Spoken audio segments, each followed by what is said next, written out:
La loi de l'impôt américaine prévoit que le revenu de pension qui provient des États-Unis pour un non-résident sera imposé aux États-Unis. Généralement, ce revenu est imposé aux États-Unis en fonction des taux d'imposition gradués.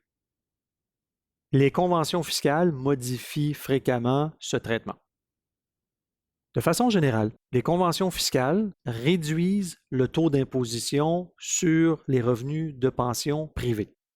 Par exemple, un résident de la Belgique qui a travaillé aux États-Unis dans le passé et qui reçoit un revenu de pension de cet ex-employeur américain se verra imposé en vertu de la loi américaine au taux gradué, mais la convention fiscale entre les États-Unis et la Belgique réduira ce taux d'imposition à un taux de 15% sur la portion des revenus qui proviennent des États-Unis.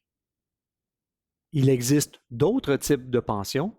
Nous pouvons penser au régime de sécurité sociale, les pensions publiques, qui, elles, font en sorte que, généralement, le contribuable sera imposé seulement dans son pays de résidence.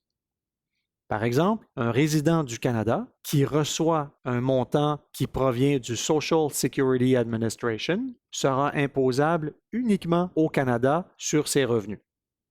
Évidemment, pour être éligible à recevoir un montant en provenance du Social Security Administration, il faut que cet individu ait travaillé aux États-Unis et qu'il ait contribué au régime de pension publique américain. Mais, comme mentionné plus tôt, ce revenu sera imposable uniquement au Canada en vertu de la Convention fiscale Canada-États-Unis. Il existe une multitude d'autres règles en vertu des conventions fiscales traitant des revenus de pension.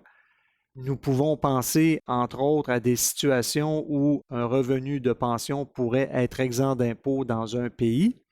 Ainsi, un résident du Canada, par exemple, qui procéderait à un transfert d'un plan de pension américain d'un régime 401K à un régime Individual Retirement Account, IRA, la convention fiscale vient prévoir que dans une telle situation, même si en vertu de la loi canadienne, ce revenu serait imposable aux fins canadiennes, la convention fiscale empêche le Canada d'imposer ce revenu parce que ce revenu est exempt d'impôt aux États-Unis.